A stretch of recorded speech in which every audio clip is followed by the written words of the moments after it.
Hello friends, welcome back to my channel Munmun Palti blog চ্যানেলে তোমাদের সবাইকে স্বাগত।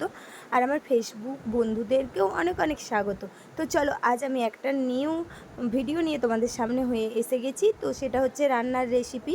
তো চলো দেখে নাও। আমি আজ বাড়িতে হারিয়ালি চিকেন বানিয়েছিলাম, সেই রেসিপিটাই তোমাদের সাথে শেয়ার করে নিলাম।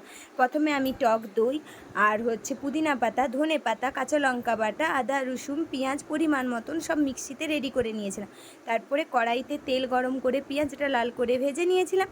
তারপর দেখো পরিমাণ মতো নুন দিয়ে দিয়েছিলাম, গোটা গরম মশলা আর তেজপাতা সব দিয়ে দিয়েছিলাম। দিয়ে ভালো করে নেড়ে চেড়ে আর চিকেনটাকে ভালো করে তার আগে ম্যাগনেট করে নিয়েছিলাম সব মশলা দিয়ে। তারপরে দেখো আমি কড়াইতে সব একসাথে তুললে আর গ্যাসটা কমিয়ে ভালো করে নেড়ে চেড়ে চাপা দিয়ে দিয়েছিলাম। তারপরে চিকেন থেকে আপনি আপনি জল বেরিয়ে বেরিয়ে ওটা সেদ্ধ হয়ে গিয়েছিল।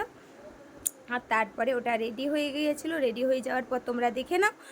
তো এটা প্রায় আমার 45 মিনিট নিয়েছিল সময়। তো চলো আজকের মতন টাটা, সবাই ভালো থেকো, দেখা হচ্ছে আবার পরের ভিডিওতে। আর আমার রেসিপিটা তোমাদের কেমন লাগলো কমেন্ট করে জানিও কিন্তু বন্ধুরা। আর পুরো ভিডিওটা দেখবে, তারপর লাইক কমেন্টস করবে।